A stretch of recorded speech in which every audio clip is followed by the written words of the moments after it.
इस संसार में सबसे बड़ा पाप क्या है? कोई कहेगा असत्य, कोई कहेगा छल, तो कोई कहेगा लालच।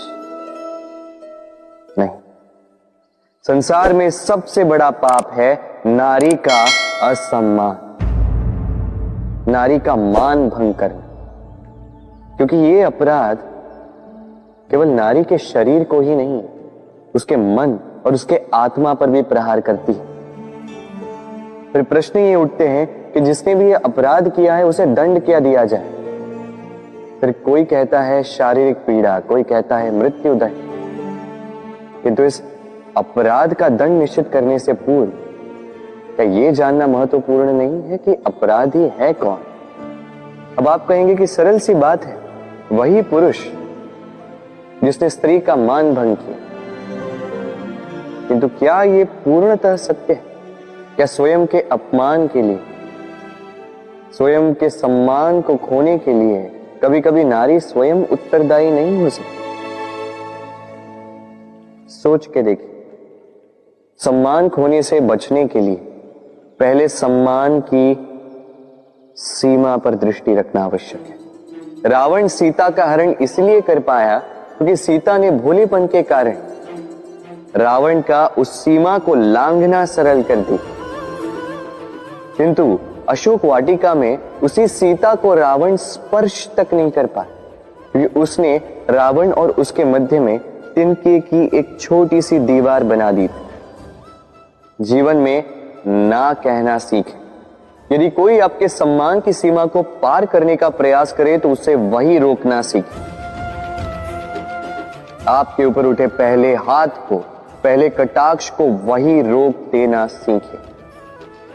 फिर किसी पुरुष में साहस नहीं कि वो पुनः आपका अपमान करने का प्रयास भी कर सके, क्योंकि नारी जननी आराध्य है। तो स्वयं को निर्बल मानकर आप अपराधी ना बने। राधे राधे। इस कमल के पुष्प को देख रहे हैं? इसकी एक विशेष बात है, जल स्तर कितना भी बढ़ जाए ये पुष्प सदैव जल सतह के ऊपर ही रहेगा। और इसका कारण है इसकी ये नाल। जैसे जैसे जल स्तर बढ़ता है वैसे वैसे ये नाल भी बढ़ती और इस पुष्प को जल सतह के ऊपर रखती। किंतु जब जल स्तर घटता है ये नाल घट नहीं पाती और फिर स्वयं के साथ ही इस पुष्प का भी विनाश कर देती। मनुष्य के साथ भी यही होता है। जैसे जैसे मनुष्य समृद्ध होता जाता है वैसे वैसे उसका जीवन स्तर बढ़ता जाता है, उसकी अपेक्षाएं, उसकी आवश्यकताएं बढ़ती जाती। किंतु जब संपन्नता घटने लगी उसकी आवश्यकताएं कम नहीं हो पाती और फिर इसी कमल की भांति मनुष्य भी टूट जाता है। तो फिर क्या करें? क्या किया जाए इस परिस्थिति में? जीवन स्तर बढ़ाना छोड़ दे? कदापि नहीं। किंतु जीवन स्तर बढ़ाने के साथ साथ ही अपनी आत्मशक्ति को सुदृढ़ करें। संकट का समय आने पर आप अपना जीवन कैसे व्यतीत करेंगे इसका अभ्यास करें, क्योंकि जीवन स्तर और जल स्तर तो घटते बढ़ते रहेंगे। ये आप पर निर्भर करता है कि आप इन दोनों के बीच का तालमेल कैसे सुनिश्चित करते हैं। राधे राधे। इस हीरे को देख रहे हैं आप? लाखों करोड़ों वर्षों तक धरती के गर्भ में रहने के पश्चात ये इतना कठोर बनता है। किंतु जब खान से निकाला जाता है कोयले की ही भांति होता है, श्वेत, कठोर, निस्तेज। किंतु जब इसे तराशा जाता है तब इसे तेज प्राप्त होता है और तब ये अपना मूल्य बढ़ाता है। संसार में मनुष्य के साथ भी यही होता है। मनुष्य की बुद्धि, मेधा, अनुभव उन वर्षों के कारण नहीं बढ़ती जो वर्ष हमने हमारे जीवन में व्यतीत किए, बल्कि उन क्षणों से निखरती है जब हमने कठिनाइयों का सामना किया, चुनौतियों का सामना किया, संकटों का सामना किया, छल और पीड़ा से। इसलिए यदि आपके जीवन में आपके सामने संकट आए, चुनौतियां आए, पीड़ा आए, तो उसे भयभीत मत होइएगा, उसका स्वागत कीजिए, क्योंकि यही परिस्थितियां आपको वो अनुभव देगी जो आपको प्रबुद्ध करे। राधे राधे। प्रकृति ने हर जीव में एक भाव भरा है ताकि वो निश्चल ना रहे, कुछ न कुछ कर्म करता रहे, और वो भाव है भूख। संसार में हर जीव, हर पशु, पक्षी, प्राणी परिश्रम करता रहता है अपनी इस भूख को मिटाने के लिए। परंतु क्या अन्य जीवों की भांति मनुष्य की भूख भी पेट तक ही सीमित रहती? तन की भूख मिटाते मिटाते कब ये भूख मन और माया की तृष्णा में बदल जाती है पता ही नहीं चलता। और अधिकतर ये तृष्णा धन संग्रहित करने तक ही रह जाती। अपना जीवन जीना छोड़कर किसके लिए ये धन संग्रहित कर रहे हैं?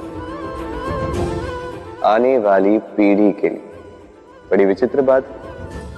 अपना जीवन जीना छोड़कर धन संग्रहित करते करते अपने जीवन का सुख भी मिटा रहे हैं और आने वाली पीढ़ी को कर्म करने से भी बाधित कर। पूत कपूत तो क्यों धन संचय, पूत सपूत तो क्यों धन संचय। अपनी संतान को संस्कार दीजिए, धन नहीं। यदि संतान संस्कारी हो तो अपना स्वयं का एक संसार बना ली। यदि असंस्कारी हो तो आपका बना बनाया संसार यूं ही नष्ट कर दे। इसलिए जीवन में यदि कुछ संचय करना है तो ज्ञान संचय कीजिए, प्रेम संचय कीजिए, और मेरे साथ प्रेम से कहिए राधे राधे। जीवन को रथ कहा जाता है, किंतु क्यों? अब आप कहेंगे कि इसलिए क्योंकि जीवन भी रथ की ही भांति चलता रहता है। किंतु कभी आपने इस रथ को समझने का प्रयास किया? रथ में आगे अश्व होते हैं और पीछे पहिए। ये अश्व आपके कर्म और ये पहिए कर्मफल। ये अश्व जहां जाते हैं, ये पहिए उसी के पीछे पीछे आते हैं। यदि आपके अश्व यानी आपके कर्म शुभ सरल मार्ग पर चलें तो आपकी यात्रा आनंदमयी होगी। यदि दुष्कर्म के बुरे पथ पर चलें तो आपकी यात्रा गड्ढों और झटकों से युक्त होगी। अब चयन आपका है, आप क्या चाहते हैं? आपकी यात्रा आनंदमयी हो या पीड़ादायी? अपने कर्मों के अश्वों को नियंत्रण में रखें। फल का पहिया सदैव आपको मधुर रास ही देगा। राधे राधे। बताइए श्रेष्ठ कौन? रेशम के धागे बनाने वाला या उन धागों को बुनकर वस्त्र बनाने वाला?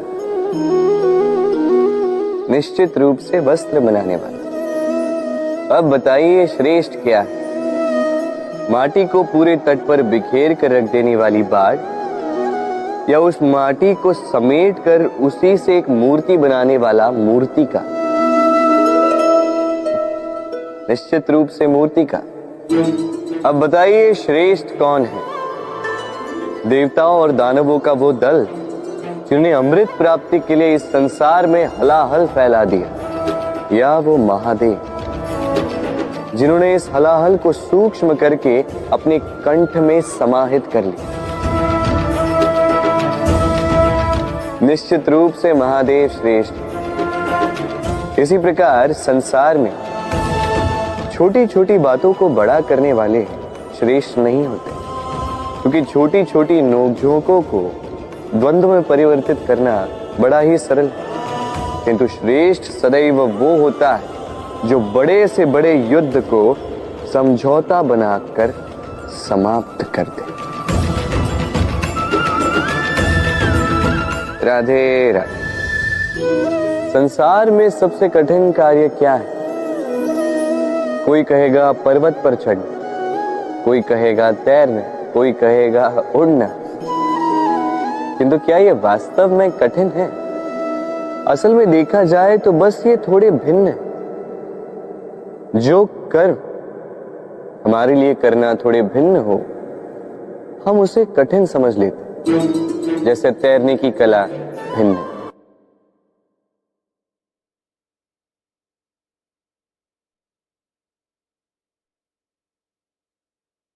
बड़े ही परिश्रम से इसे बनाती हैं, अपने शरीर के रस से इसे बुनती हैं। क्या आप इसका उद्देश्य जानते हैं? आखिर मकड़ी इन जालों में नन्ही कीटों को फंसाकर उन्हें अपना भोजन बना लेती है। और क्या आप ये बात जानते हैं कि एक दिन मकड़ी इन्हीं जालों में फंसकर मृत्यु को प्राप्त हो जाती है? बताइए क्या करते हैं आप इन जालों के साथ? दिखते ही हटा देते हैं इनका अस्तित्व, है ना? दूसरी ओर चिड़िया का घोंसला। चिड़िया भी बड़े परिश्रम से इसे बनाती है, किंतु यदि चिड़िया इसे छोड़कर चली भी जाए, उसके पश्चात भी लोग इसका विनाश नहीं करते। कारण क्या? कारण यह है कि इसका निर्माण जीवन के संचयन के लिए किया गया था, आखेट के लिए नहीं। स्मरण रखिएगा, जीवन में आपका परिश्रम कितना भी अधिक हो, यदि आपका लक्ष्य शुभ ना हो तो आपको भी विनाश पाना ही होगा। तो सृजन करते रहिए और मगन होकर कहें राधे राधे।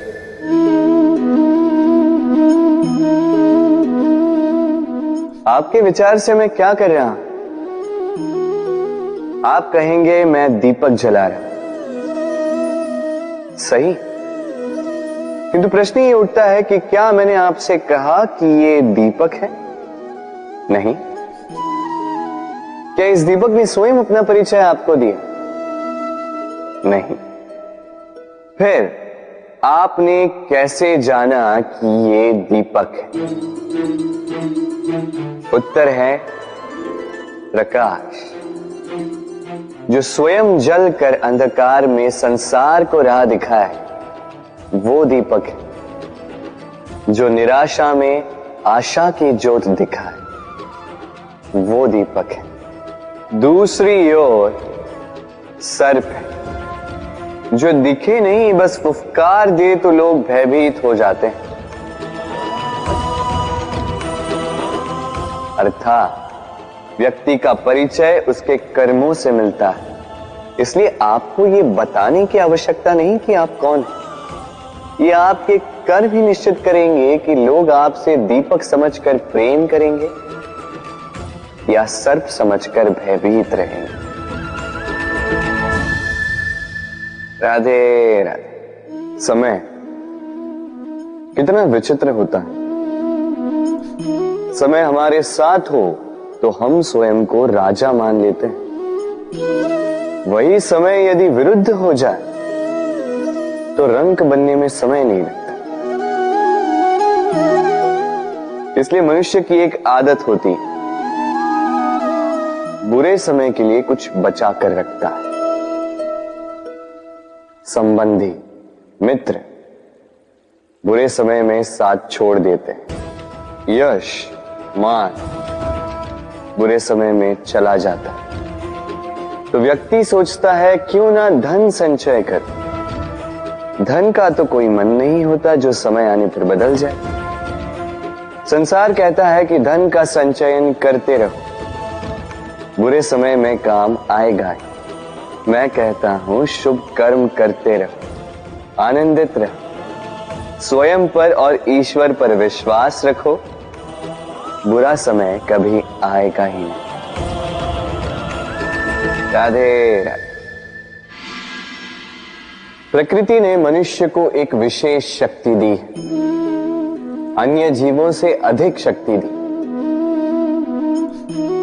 स्मरण शक्ति। यही शक्ति